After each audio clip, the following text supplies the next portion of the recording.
60% of the gospel is the identity of God. We'll come back to that.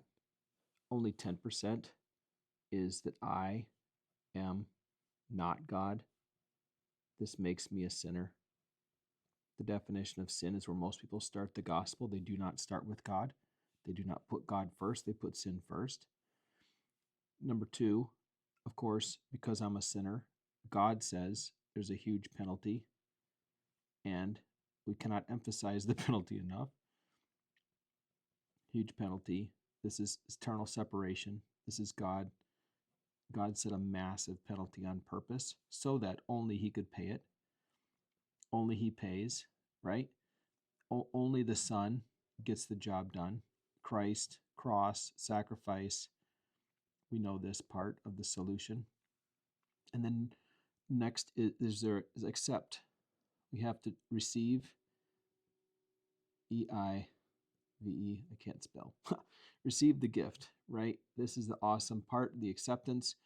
And it is not manipulated, it's not coerced, it's simply received or rejected. We can do either one, totally fine. This is where the gospel happens, up here. If a person, instead of persuading about sin, we all know we're sinners, instead of persuading, all this is persuasion. Literally, these are just 10% of the gospel. The 60% is who God truly is. If God, most all religions believe he's a creator. Let's start there. Did God make you? Yes, he did. Okay, great. Is God a communicator? How well can God communicate? Most people, most believers, most Christians, most unsaved people also believe God's communication style has somehow diminished. It's been corrupted. It's been destroyed. They do not think God is the best, most supreme, purest, cleanest, best communicator inside and outside. They think somehow he lost some of his resonance. His words are twisted, perverted, rearranged, distorted. So God can make me, but can God communicate to me? If God made me and he wants to communicate, the number one thing God would want to communicate to me is love. How is God going to communicate love if his communication style is corrupted? What was the very first lie in the Bible? Yea, hath God said, attacking God's communication style. Of course he made me. Can God communicate? Can he communicate love? Who else is God? God is an author. God is self-defining. God is whoever God says he wants to be. God can communicate whatever style he wants to be. God can be the OT. God can be the NT. He can be the Old Testament God, the New Testament God. God can be a spirit. He can be a son. He can be the Father. He can be 3 in 1.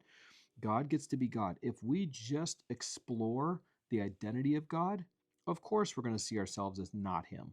Of course we're going to see that God demands penalty for payment, that God is just and justice, and that's perfectly fine because he set the bill really high, because only he has the currency to pay the bill that he set high to prove his love.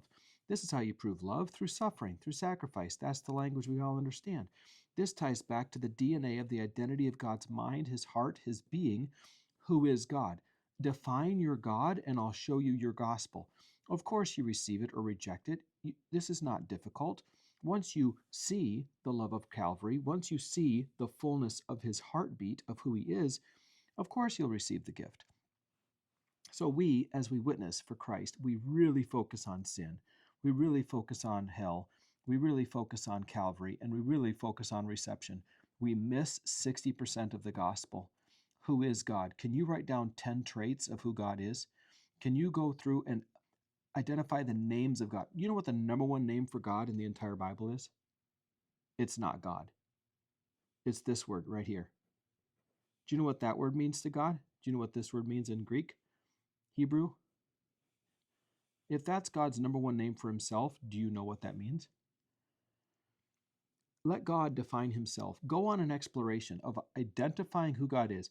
You should know all God's names, because as you get to know God's names, then you'll accept and receive and be able to display and explain his salvation. His story of rescue will ooze out of you into the world. Embrace God.